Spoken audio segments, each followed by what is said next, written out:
Now the title was called No One Hums a Chord Sequence. The word sequence was left out of some literature. No one hums a chord sequence. Okay. I remember I said that to someone and they got really agitated by that. I come from both fields of having to do lots of chord-based stuff and then really be very hooky and catchy and using melody. And it's only a fact that no one can hum a chord sequence, because you have to hum at least 3 notes at the same time. So where I'm going to kind of suggest is that if we concentrate on melody, the chords should come later. This is only an idea. Okay? So what I'm saying is not right or wrong. There's no right or wrong. There's no rules in music. Otherwise we'd all know what to do. We'd read the book and we'd all make hit singles and we'd all be millionaires. Clearly there's no rules. But there are facts and there are tools. And it really depends on how you use them. And you can create all sorts of stuff using those facts and using those tools. So I'd like to know, if you do write songs and stuff, is just up here, just make a few notes of how do you come up with a melody? You're the one with the guitar, I'll start with you first. How do you come up with melodies? I will come with guitar first and then just like keep playing it over and over and then just sing something that sounds right. So what do you work out first? It's like just like a chord. Ah! Okay. I did that Right. walking around. Chords first. Okay. So in this workshop, we're going to write some melodies, but no one is allowed to play a chord. Okay? No. It's the same way I hear a chord, and I'll put it into groups, and there'll be a chord monitor. So you're going, I think you're playing it, even if 2 notes to go, I'm not. So you play the chords first. Okay, and then something will come in. Oh, that's from. So going from one chord to another chord makes you go sing one note to another note, possibly, or a few notes. Okay, and those notes will be a choice of what those notes are in that chord, I guess. Yeah. Okay. So you'll find some chords first, and then you'll pick a few notes that come from the chord. Okay. And there's nothing wrong with that. It's a way of doing it. So that's one way of doing it. Strum some chords. Okay. Anyone else? Yeah, things just appear in your head. Yes. Things appear in your head. Stop panic at the cheek. Only in the shower. And you think, have I heard that before? Is that mine? Things appear in my head. Okay. Can you be more specific? Like, as in, where do they come from and how do they get in there? Have you analysed it? Well, I just remember an occasion when I teach it, and at the end of a class, I had something in mind. I had a melody, and as soon as I got all the students out of the classroom, I whistled it into my phone recorder. Good for you. And kept it. And I find I'm doing that more and more these days. You know, walking down it or whatever, get something, I capture it. Okay. Well, that's not sometimes how. it's snippets, and sometimes it's actually they develop as I'm whistling or whatever. Yes. Right. I'll always say, if you're a songwriter, you will always have one of these devices on you. We used to call them dictaphones. Now we use them. Now we call them mobile phones. Capture on device. I mean, that's just a good tip. It's just a damn good tip to keep them with you all the time. And most phones will have some sort of voice memo thing. That's great. So yeah, there is this mystical thing about it just pops into my head. So the worry for me, especially for dealing in commercial territory, when there's lots of lawyers, is to go, did I hear that somewhere? Right, anything else? How do melodies come in? How do you get melodies? Other than those things there? I don't know, I just listened to some things and then I started singing and then I just improved it in my head. Okay. Well, that's so start singing. Okay. And then you said then improve. Yeah. Okay, do you want to say a bit more about what that means to you? And to everyone else? Because it's more personal. So putting lyrics to those notes makes it easier for you, makes it more connected to you? Yeah, okay, right. So adding lyrics, okay, to the melody somehow improves it for you. Yeah. Okay, that's great. So there's a section I was going on to next, but we'll do it right now. So what other things can you add to the creative writing to improve a melody? So we can add lyric. See, I would say that I quite often, before I played guitar, Yeah. and still now, I would come up with a lyric before I came up. Okay. I would come up with words before I came up with a melody. Right. They actually would, and maybe rhythmic words. A rhythm would come before a melody. Okay, this is all good. This is basically my voice. So rhythm very important. Mozart will say rhythm. Okay, everything else is absolute key. So all the things we're very familiar with is very actually new to us as a race. But rhythm is way back. So that's very strong. Great. A lyric come first. Okay. So let's explore that lyric idea. What in a lyric do you think helps you produce a melody? Emotion. Great. So things we can do. So emotion. Brilliant. Okay. Emotion helps melody. How? Because you were asking how people kind of come up with a melody. Sure. But for me, it kind of is almost like a story. It's like a film. So you see there's a storyline, and then there's a mood, and then kind of the lyrics and the melody come together. It is like building up a mini film, as it were. Brilliant. Okay. Mini film. You said word that's similar to emotion, but you said mood. Yeah. Okay, and these are all things back in my day of scoring. It's huge what I had to deal with. Okay, so anything else? So emotion, mood, anything else that creates a melody? Like the tone and feel of the lyrics, like the tone and the feel of like the lyric. Okay, what explain Kind of that? like determines whether it's gonna like, I don't know, it's like Maybe like angry or sad or yeah. something? Okay, Yeah. right. So Sounds like what the melody is gonna be like. tone. Okay, so we're back into emotion there again. All right. Anything else? Let's just go to music totally then. What things can we use to create music? Sort of like the placing of consonants in how you'd naturally say something like staying alive, staying alive. Okay. Yeah, great. That's what I've got down here. So consonants and things, I would call that grammar and punctuation. Yeah? That's what I would call it. I think that's a different concept. Okay. Explain yours a bit further then. Okay. Well, if just the natural rhythm of say well, if you say staying alive, and Yes. then you go into a staying alive, Yeah. staying alive. Okay. So the placing of the consonants implies a rhythm to it. Yep. Because you could say it in a different way, it would just sound completely bizarre. Sure. This is a good device in songwriting, which was movement. Yeah.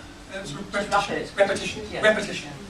That can help, and that really helps with the rhythm. Really. So if you spot a good rhythm that's really catchy, you could say, should I float a really wafty lyric over that, or should I really nail it with consonants, or should I really nail repetition, or something simple? You know, so and is the bass line doing the same thing? Is the drum doing the same thing? Is the consonants doing the same thing? Is that too much? I don't know. No, right. But yeah, so that I get what you mean. What I was going with grammar and punctuation is, in a sentence, you pause for effect. You put an exclamation mark for effect. You pose a question. You might go up if you ask a question. If you want an answer, you might come down. The melody goes up and down. So what I would say that is listen to how you talk. Okay, because that's a good start. And this is one key thing for that I like to impart. So I come across a lot of people. I work with a lot of people and do lots of workshops, one-to-ones mainly, and they'll just plough ahead and say, yeah, that sounds good enough, we'll do that, with not too much thought about it. It's just popped into their head, and therefore it must be brilliant. It must be the best thing ever. And I'm going, do you want to improve it? could, I know you've got great 6 notes there, but the 5th note, could it go higher, lower? What's the word you're using? Is it a question mark? Is it how emotive is that word? Is it coming up just before a pause? If you actually said that sentence, how would it sound? What is the rhythm of it? What is its natural rhythm? How do you talk? So, first thing I would sort of, tip number 1 from Jason, listen to how you talk. Now sometimes it's good to start with the lyrics. And I would say it's great to have a melody, but if you bring it with a lyric, then you might have to question what that melody's doing. Because it might be a great melody, but has nothing to do with the lyric, and it's at odds. A bit like Les Mis then. As long as anything gets commercial success, they're doing something right. So there's a track here called London in Blue, and it's the ers and the ums and the repetition of how people talk. It's all there. It's all there. I'll play you this because it's a great example of what we're just talking about. I got nearly 17 hanging baskets in this back garden. Believe it or not, begonias and petunias and impatience and things. Marigolds, petunias, we got up there. We got busy lizzies, hanging geraniums, alright, see. There's all sorts in that basket anyway. Hanging lobelias, petunias in a basket, hanging basket, hanging baskets. That's basically it. It goes on for 2 hours. But it's if you take that, obviously it's not a catchy hooky song, but for me what it really demonstrates is someone's really grabbed hold of that and just pushed it a little bit, but made not too much license about where the melody's going, but it really made sure that the emphasis on the emotion and how they spoke at the time was replicated in the melody. And then they found ways of actually doing sort of rounds with that later on. It works really, really well. So, we'll do a little exercise on that. And here's a lyric, let's say. Has anyone seen this lyric before? Cool.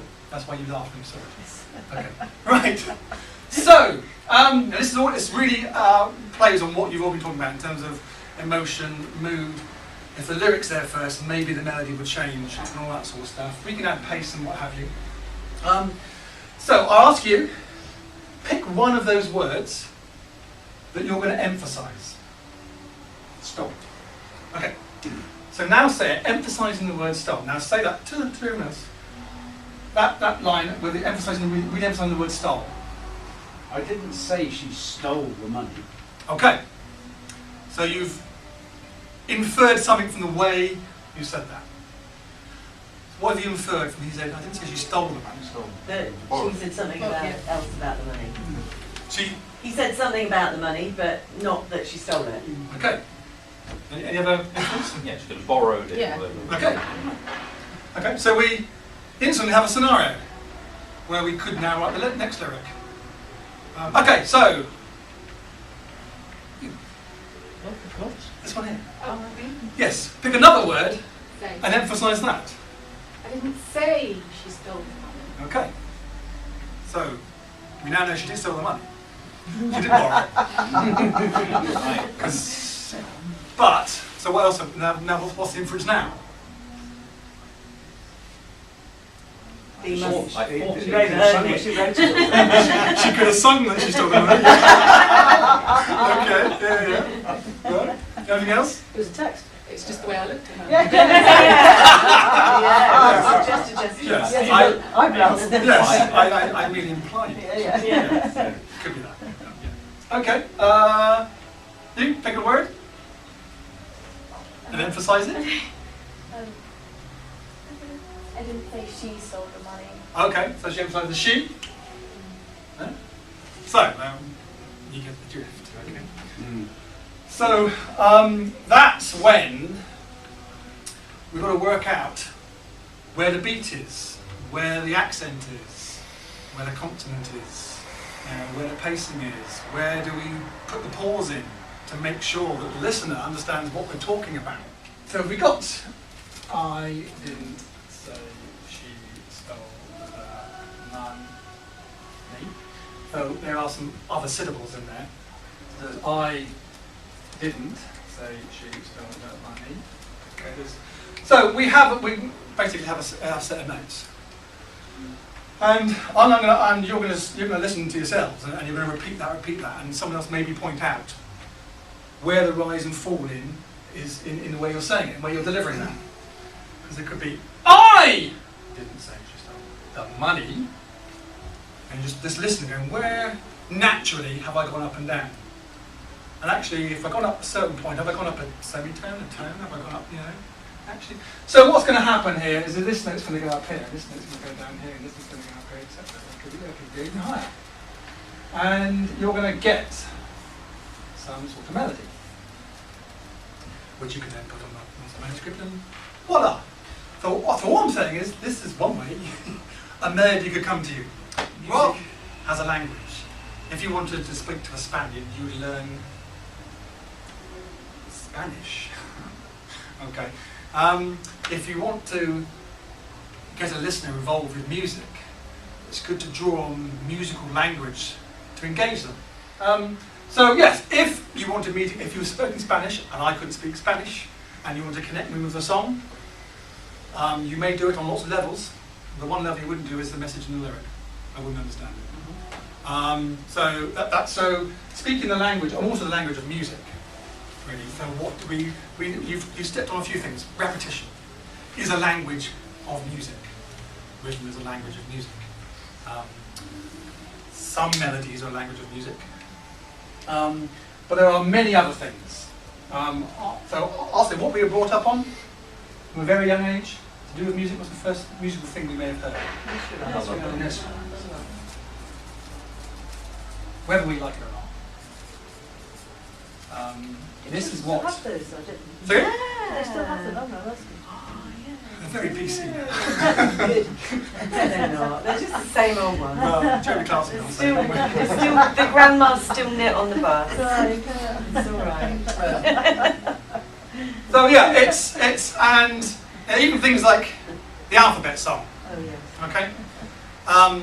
Has told us from a very young age in this country and mainly in the western part of the world. Obviously, this is the only audience I know. If I had to write for the Far East, I was no point doing anything of that because it's very different. They don't have chords.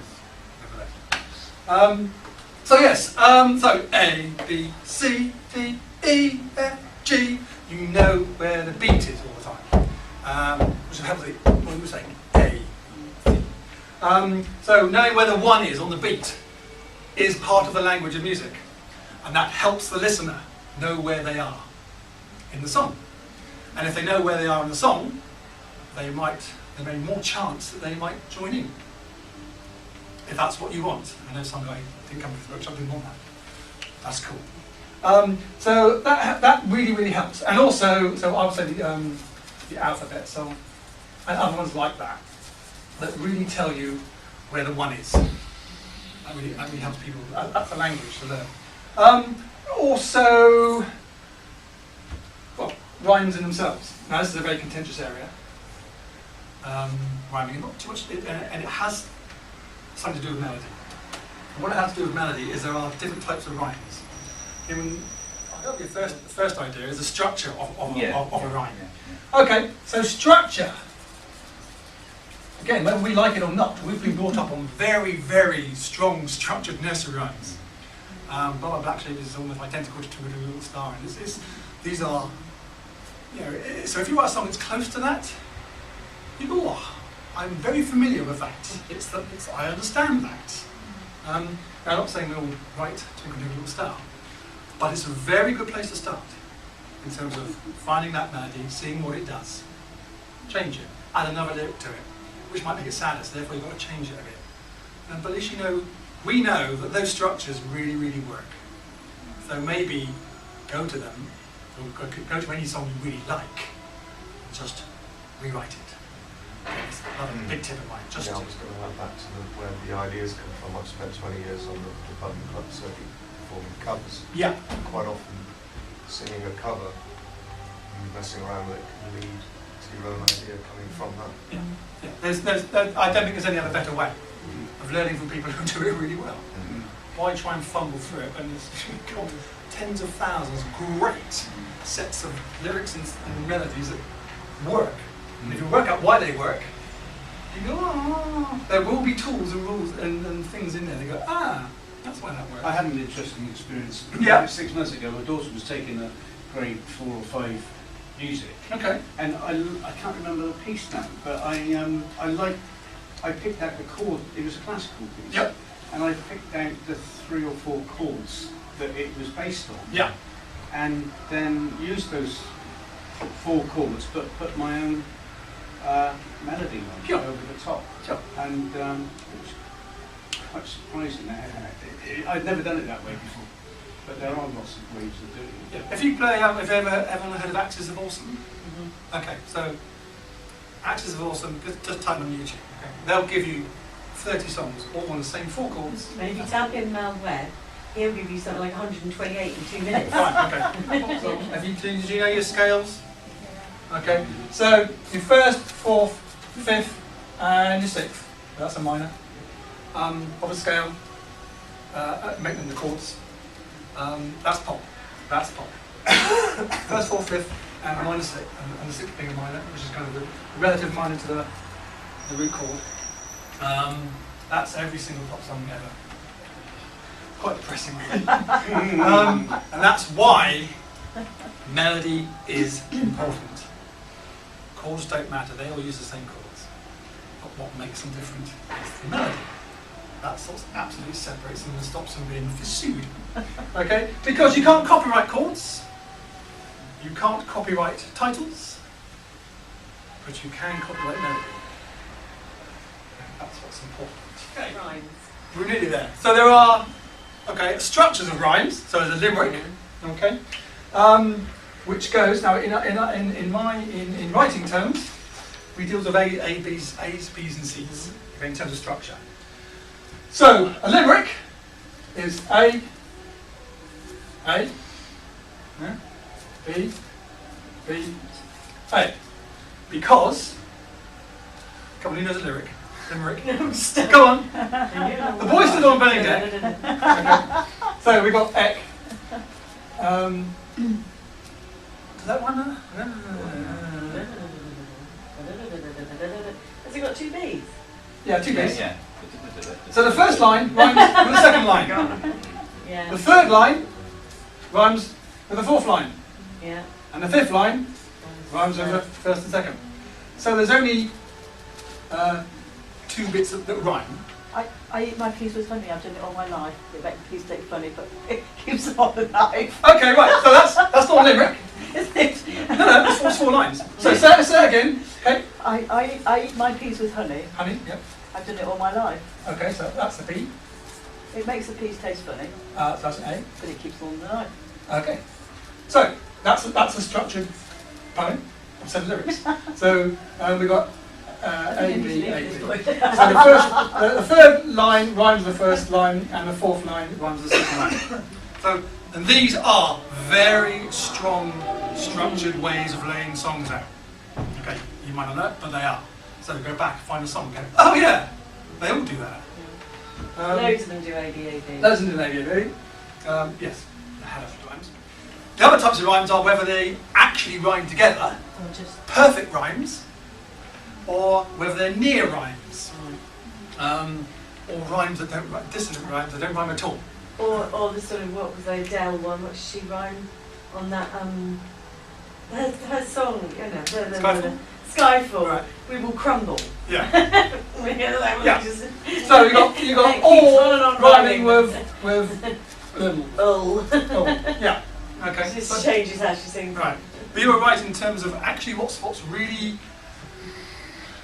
It is the vowel sounds that are much easier to listen to. Okay, rather than the consonants.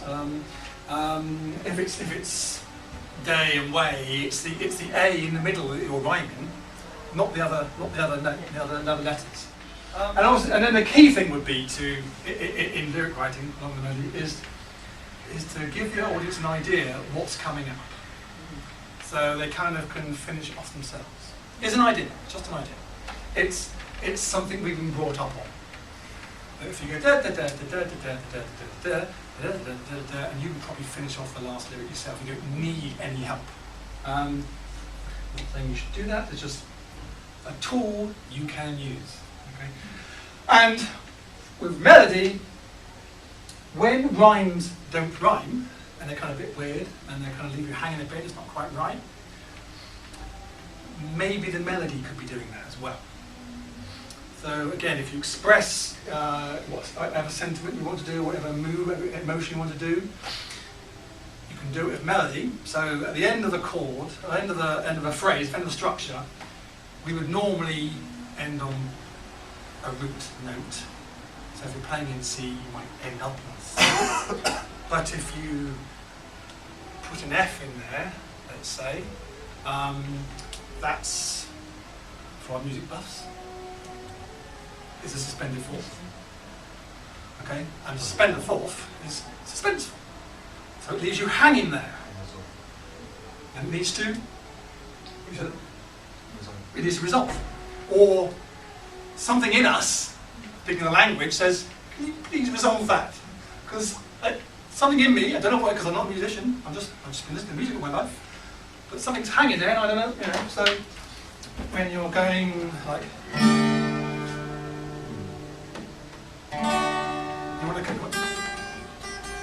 you want to come down. You can't just leave a chord on that. Well, you can if you want to. But the audience would rather you did that at the end. Same with sevenths. It's nice to resolve it. Okay. So again, those are melodic tricks. So you go, shall I put the, is the lyric suspenseful? I could use a suspended fourth lyric or a suspended second. Is it a bit more edgy, a bit more distant here? So what else can I put in there? You could put all weird stuff in there, like flattened ninths and raised fifths and stuff like that. So knowing music and knowing music theory and knowing what emotion you want to portray, it all really, really helps. Intervals. Does anyone know what intervals are? Apart from the singing teachers. Yes? Is it like the jump between the two? Yeah. So the jump between here and here is a certain interval. Oops. So from there to there is a tone. Okay. So 2 notes. That's a tone. Okay. So and you can have thirds, fifths, sixths, sevenths. So here's a well-known melody.